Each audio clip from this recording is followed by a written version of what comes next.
참 주신 주님의 은총과 평화가 오늘 3월의 첫 주, 사순절 첫 번째 주일 예배에 함께 나오신 저와 여러분 안에 충만하게 함께 하시기를 간절히 축원합니다.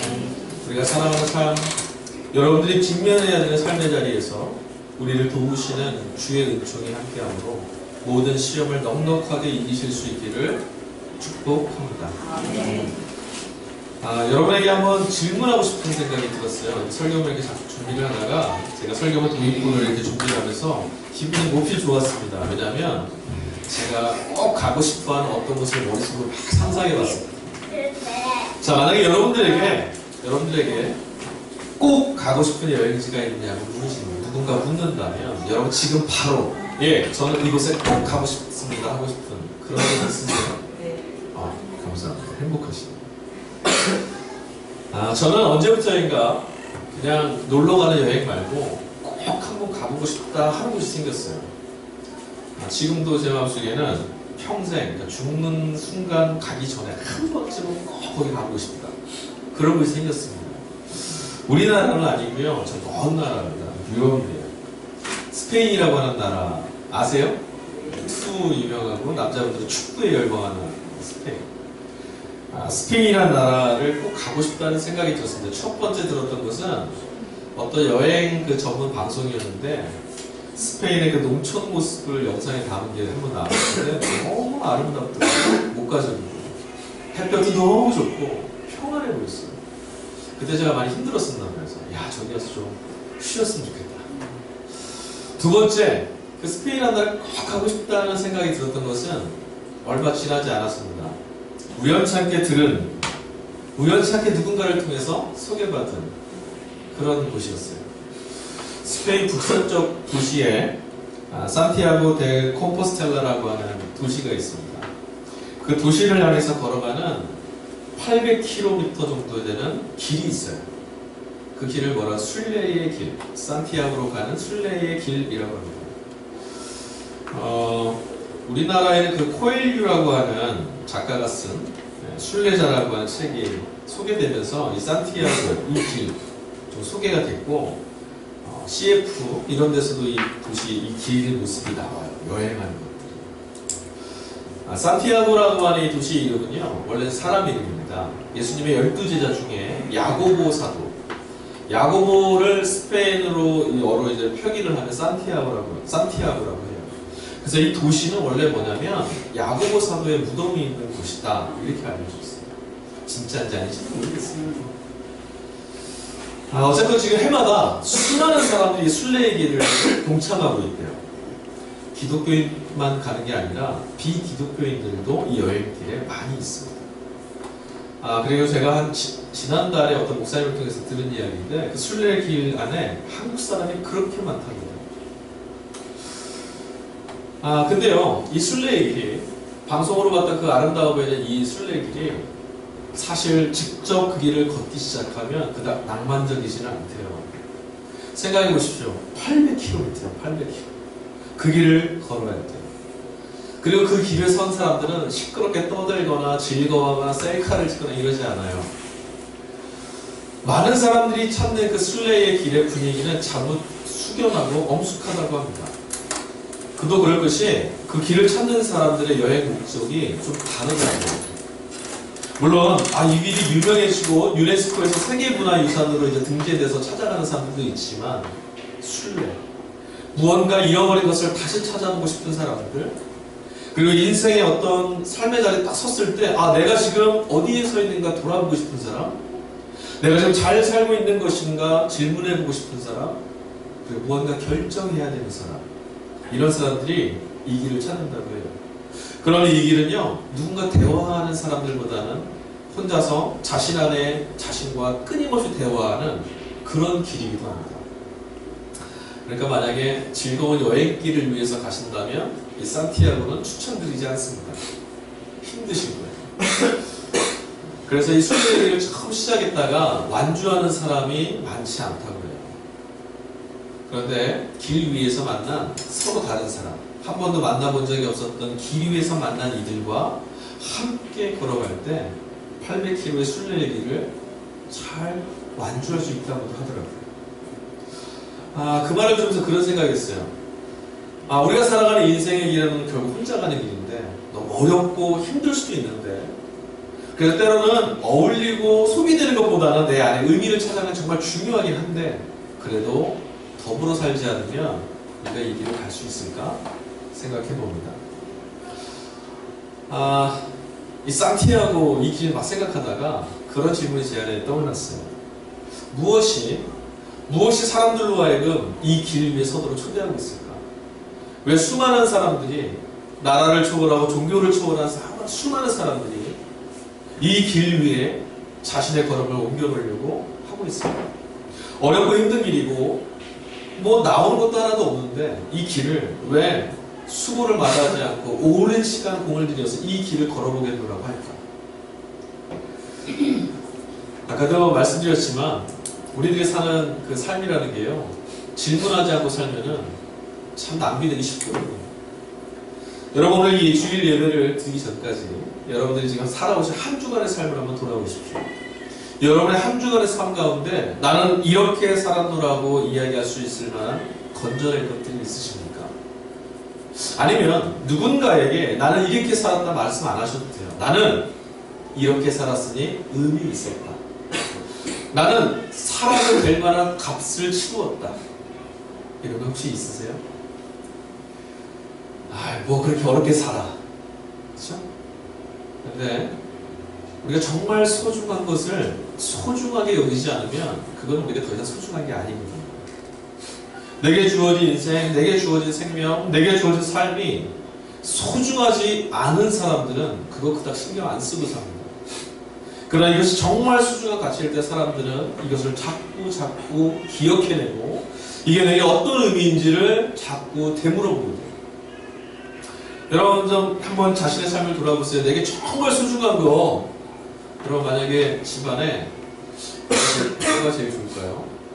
누군가에게 선물 받은 금딱지, 딱지라는 게 별로 아니라 한돈 넘지 않나? 한냥. 누가 기왕 줬어요. 그럼 지금 이곳에서 말씀을 들으면서도 내심 번쩍번쩍이는 한냥짜리가 자꾸 머리에 떠올라서 흐뭇한 미소를 지으실 거예요. 내일 여러분의 삶으로 돌아가서 회사를 가고 직장을 가고 또 학교를 가고 어디를 가도 힘든 일이 있고 곤란한 일이 닥쳐와도 머릿속에서 보통 한냥짜리 금딱지. 그렇죠? 생각하게 됩니다. 근데 여러분, 우리 이렇게는 말하잖아요. 목숨보다 소중한 건 없다. 맞습니까? 생명보다 소중한 건 없습니다. 그런데 그걸 잘 알지만 우리 그 생명을 소중하게 다루지는 못하는 것 같아요. 그냥 삽니다. 제가 청소년 사역을 하면서 청소년들한테 들은 제일 많은 표현이 하나 있었어요. 야, 너 이거 왜 하니? 야, 너 뭐 좋아하니? 너 오늘 여기 예배 왜 왔니? 너 그 친구랑 어제 거기 놀러 왜 갔어? 뭐라고 답할까요? 딱 두 글자예요. 그냥.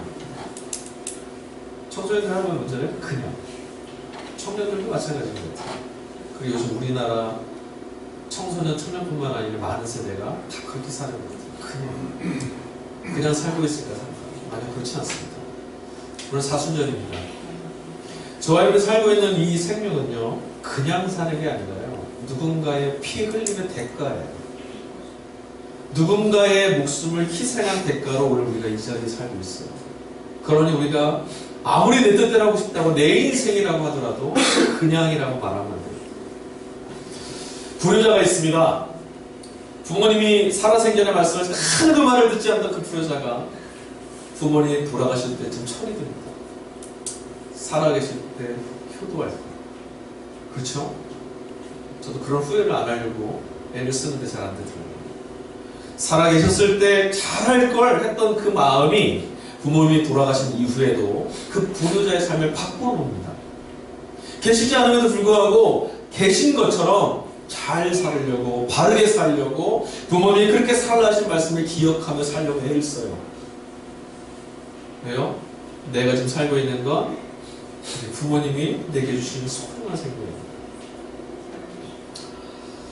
얼마나 빨리 가느냐보다 더 중요한 문제가 있습니다. 그것은 어디를 향해서 가고 있느냐입니다. 우리가 어떤 목적지를 향해서 갈 때 출발을 딱 시작해서 어떤 사람은 엄청 빨리 달리는 사람도 있고 어떤 사람은 발걸음이 느린 사람도 있을 거예요. 어떤 사람은 좀 연약해서 걸음을 시작했다 금방 주저앉는 사람도 있을 거고 어떤 사람은 단번에 걸어가는 사람도 있을 겁니다.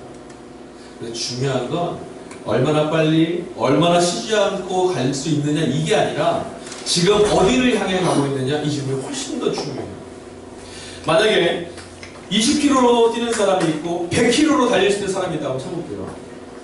그런데 100km로 달리는 사람이 출발점을 1cm만 잘못 옮겨서 달리기 시작하면 빨리 달리면 달릴수록 이 사람 목적지에서 점점 멀어지게 됩니다.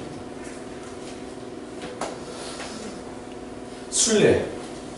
우리들이 원래 있었던 것이 무엇인지 돌아봐야 되고 내가 지금 어떤 길을 향해서 달려가고 있는지 생각해 봐야 되는 이 시점이 왜 중요하냐면 내가 지금 어느 방향을 향해서 살고 있는지를 점검해 볼 수 있는 시간이었습니다.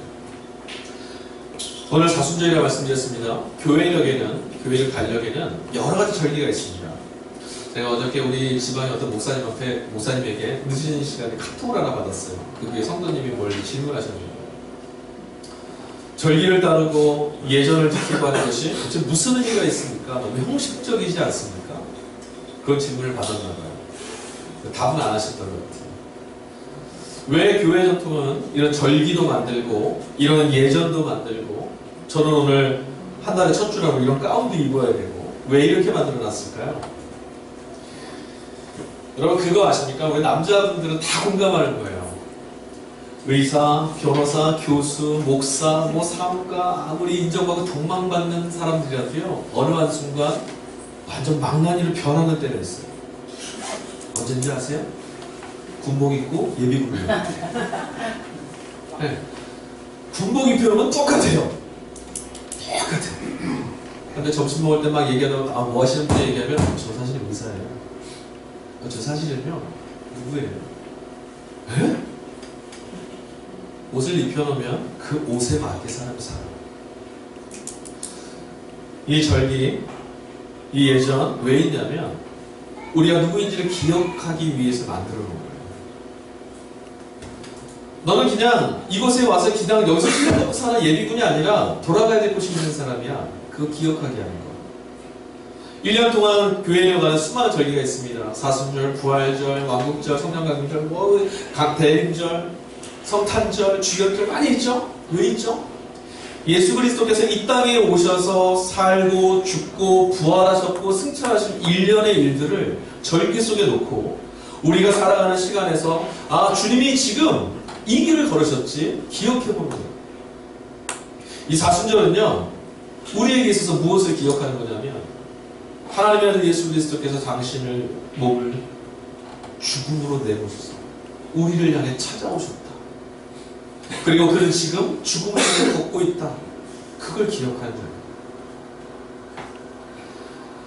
예수님께서 자신이 이곳에 찾아오셔서 살아가야 될 목적과 방향을 놓치셨다면 이 사순절은 우리에게 아마 존재하지 않았을지도 몰라요. 예수님은 사람들이 자신에게 아무리 호산나 호산나 찬양을 부리고 열광해도 분명히 기억했습니다. 내가 이 땅에 와 있는 목적. 다시 한번 질문해볼까요, 여러분? 여러분의 삶의 목적은 어디입니까? 지금 무엇을 향해서 일주일간을 땀 흘리셨습니까?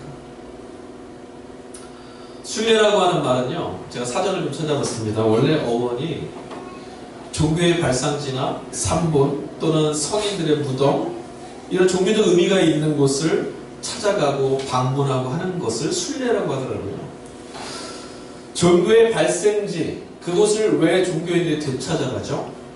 내가 믿고 있는 것이 무엇인지, 우리가 누구에게 속해 있는지를 확인해 보려고 순례길, 우리의 원래 본산을 찾아가 보는 거예요. 기독교에서는요, 이 교회에서는 순례길을 자주 떠납니다. 저도 이제 장기 비전으로 동력교회에 순례를 기획하고 있는데, 하나님 이루실 줄 믿고, 이스라엘의 순례길을 많이 가요. 왜 가죠? 이스라엘이 뭐가 대단하다고? 네, 그곳에 예수께서 나셨고, 그곳에서 사역하셨고, 그곳에서 죽으셨고, 그곳에서 복음이 입증됐거든요. 그래서 한번 가보는 거예요.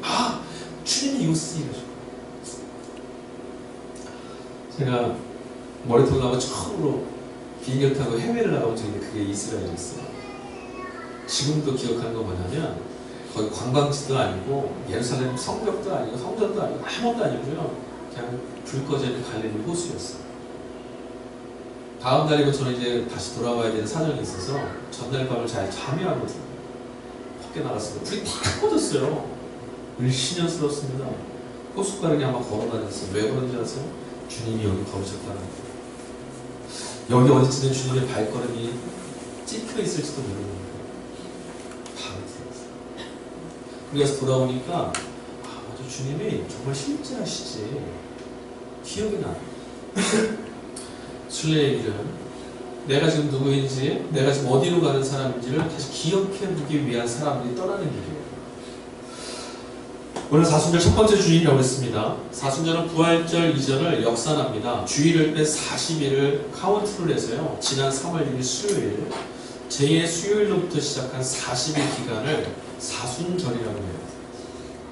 이 사순절을 우리 교회 전통은 뭐라고 하냐면 여정의 길, 순례의 길이라고 말해요.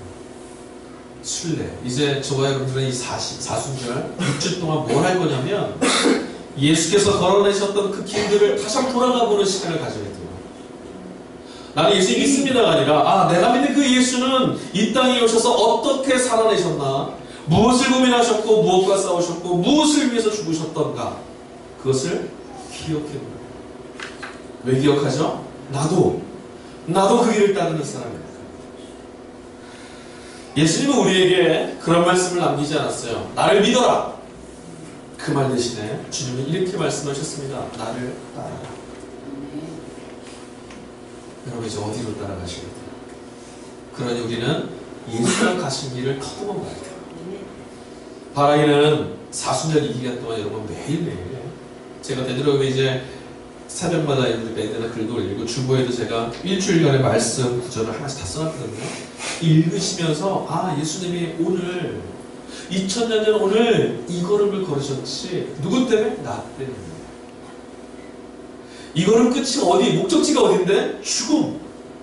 근데 왜 그러셨지? 나 때문에. 기억해 보셔야 돼요. 자, 이제 질문 하나 해보겠습니다. 예수님의 순례의 목적은 죽음을 향해 있었습니다. 그렇죠? 죽음으로 오셨어요. 그의 인생의 걸음은 그냥 담백하게 다 빼놓으면 그냥 죽으러 가는 길이었습니다. 그러면 예수님이 죽음을 향해서 걸어간 목적은 뭐였죠? 우리를 구원하시고 살려내고 내가 죽음으로 너희 살아라. 높은도 숭이교회 김동호 목사님이 참 투박하지만 좋은 표현을 쓰셨더라고요. 하나님이 이렇게 말씀하셨대요. 너는 내 아들 잡아먹고 너는 살아라. 이 말에 감동하시는 분은 애를 낳아본 부모고, 감동 못하시는 분은 아직 결혼을 못하시는 거예요. 너는 내 새끼 잡아먹고 너는 살아라. 예수님이 그 죽음을 향해서 걸어왔던 인생의 길을요, 제가 어제 말씀을 계속 묵상하다 보니까 이분의 인생의 시간은 어땠을까 생각해보니까 온통 뭐만 있었냐면 유혹만 있었더라고요. 유혹. 자, 저는 아까 말씀드렸습니다. 사람이 살아가는 인생의 길은 얼마나 빨리 가냐보다 더 중요한 건 무엇을 향해 가는 것이냐가 중요하다고 말씀드렸어요. 만약에 예수님께서 이 땅에 인류를 구원하시기 위해서 죽음을 향해 목적지를 정하고 걷고 있음을 기억하지 않았다면, 그 방향을 조금만 틀었더라면, 나는 죽지 않고 내가 살고 네가 죽어라 그렇게 말씀하셨더라면, 그럼 우리의 인생은 어떻게 됐습니까? 주님께서 그 길을 걷기 위해서, 내가 죽기 위해서 그 길을 가려면 늘 부딪힐 수밖에 없는 게 뭐냐? 유혹이었더라고요. 유혹.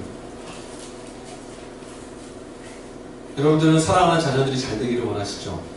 그렇죠? 어느 부모 치고 내 새끼 잘못되길 바라는 부모 없을 거예요. 근데 내 아이가 잘 되기 위해서 내가 내 목숨을 내어줘야만 한다면, 매일매일 시간 속에 무슨 생각이 들까요? 살고 싶다. 이 아이랑 같이 살면 안 될까? 이런 생각 들지 않을까요? 그래서 우리 막 타협하고 싶을 거예요. 지금 이걸 해야만 한다고 하는데 이거 죽고는 싶지 않고 이렇게 좀 가면 안 될까? 따지고 보니까 예수님의 인생은 다 그거였더라고요. 하늘아버지께서 너는 죽으러 가라라고 하신 그 목적을 향해서 이 땅을 내려오셔서 살아내시는데 늘 드는 생각은 뭐냐면 전 좀 살면 안 될까요? 저도 이 땅에서 좀 잘 살면 되지 않을까요? 그게 주님의 마음속에 늘 이었던 생각 아니었을까? 그러다 보니까 예수님의 그 삶의 자리가요 너무 익숙하게 보이기 시작해요. 여러분, 이 신앙의 자리에서 오해하는 게 하나 있어요. 예수님의 유혹과 예수님의 시험과 예수님의 고난, 뭔가 좀 특별한 자리에서 뭔가 특별한 곳에서 일어난 것일 거야.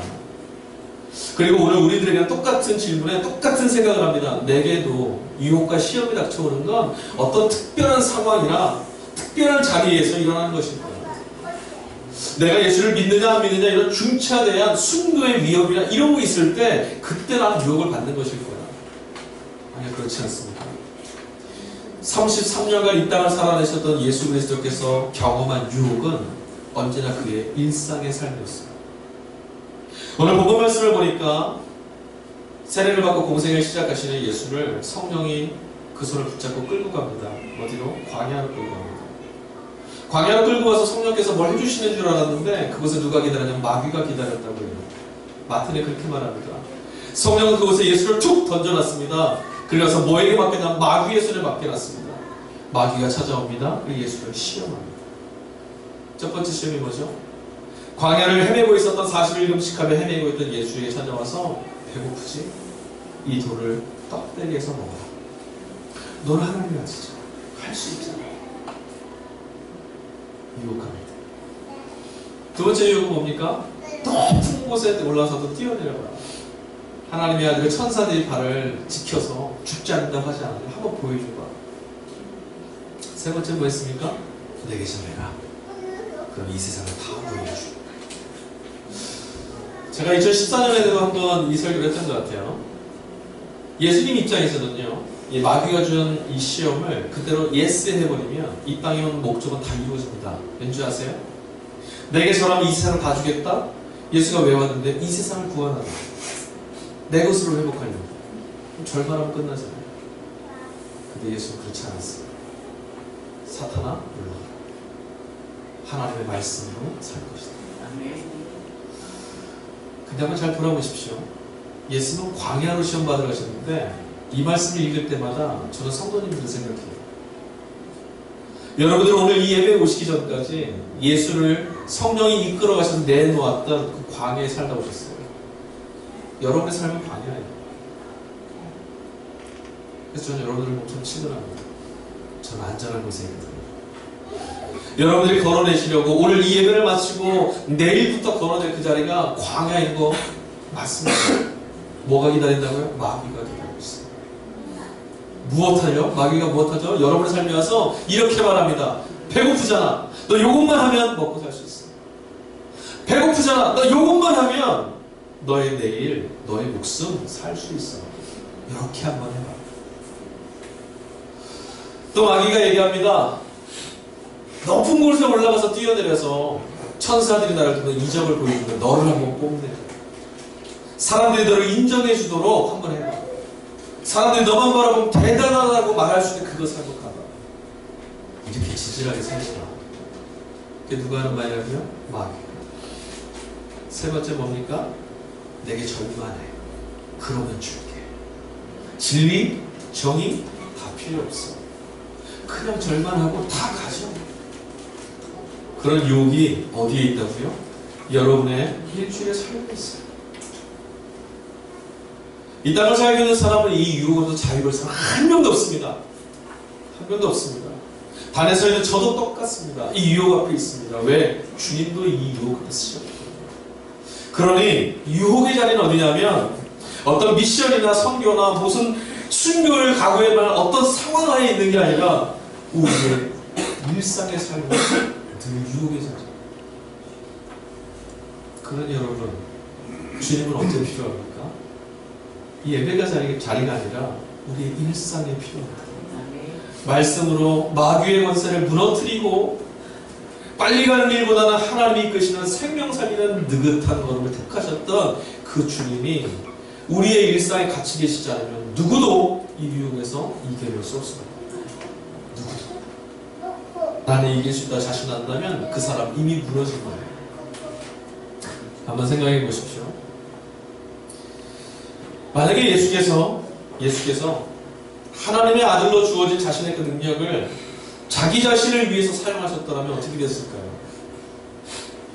만약에 예수께서 나 배고프니까 이 돌을 떡되게 하겠다. 하나님의 말씀보다는 내가 이것을 먹고 살겠다는 것은 선택을 먼저 하셨다면 어떻게 됐을까요? 하나님의 말씀을 이루는 길보다 내 이름을 좀 드러내는 일에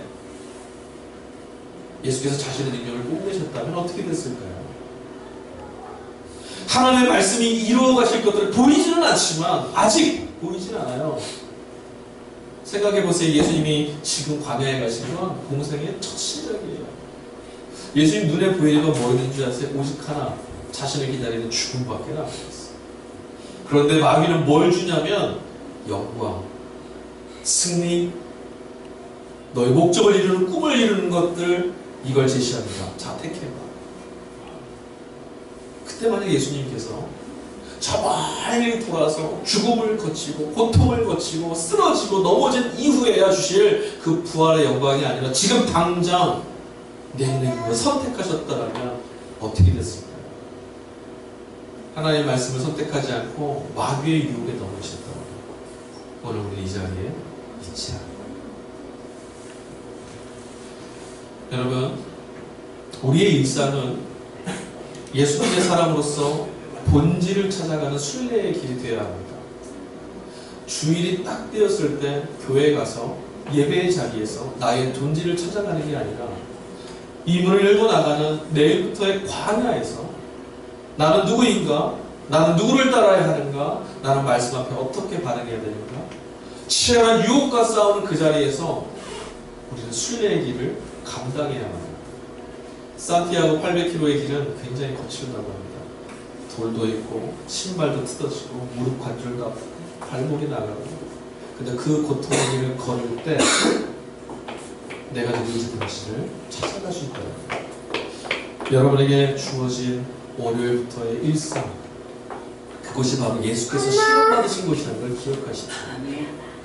내가 지금 고난당하고 유혹당한 이 자리가 바로 예수님이 시험받으셨던 광야입니다. 그리고 또 기억하십시오. 예수님은 이 광야에서 말씀으로, 하나님의 말씀을 순종함으로 그 유혹을 이기셨죠. 그러니 나도 내 이익과 탐욕을 쫓고 그 유혹에 넘어지는 것이 아니라 하나님의 말씀을 따라야지. 우리가 그렇게 살 수 있다면 다음 한 주 돌아오는 사순절 첫 번째 주간은 주님과 동행할 수 있는 복된 길이 될 줄로 믿습니다. 주님의 살과 피를 먹고 마시는 성찬에 우리가 이제 같이 참여합니다. 무섭고 고독하고 두려운 광야에서 우리가 이겨낼 수 있는 길은 하나입니다. 말씀을 따라 마귀의 유혹을 물리칠 수 있는 길은 하나입니다. 그 유혹을 이기셨던 주님과 동행합니다. 이 성찬은 바로 그 주님과 하나님을 연합하는 데입니다. 나의 연약함을 도우셔서 능히 마귀의 유혹을 물리치고 하나님 아버지의 말씀에 따라 순종함으로 부활의 생명을 이루신 그 주님과 하나 되시고요. 떡을 떼고 잔을 마실 때 기억해내십시오. 여러분 순례하십시오. 아, 주님의 살, 주님의 걸으신 길. 이제 성찬 나누실 때 우리를 위하여서 미리 광야에서 승리하시고 또 그런 우리를 위하여서 자신의 삶과 길을 나눠주신 주님을 기억하고 이 자리에서 삶을 향한 순례의 길을 떠나기로 믿음 안에서 결단하는 그런 시간이 될 수 있기를 간절히 권면드립니다. 그래서 우리가 성찬을 같이 나누실 텐데요. 같이 이 시간에 기도하고 성찬 나눴으면 좋겠습니다. 세 가지 기도 제목 늘 함께 나누는 기도 같이 할 텐데, 첫 번째, 세상을 위해서 같이 기도했으면 좋겠습니다. 하나님께서 당신의 아들을 이 죽음의 길 가운데 내모신 이유는 딱 하나 있습니다. 세상 살리십니다.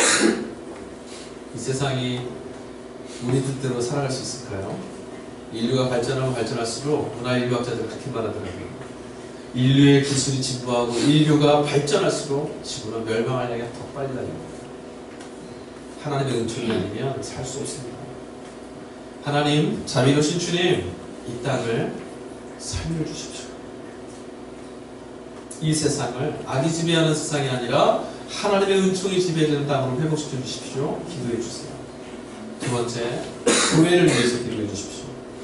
제가 말씀드린 교회는 우리가 모여 이 공간만을 말하는 게 아닙니다. 주의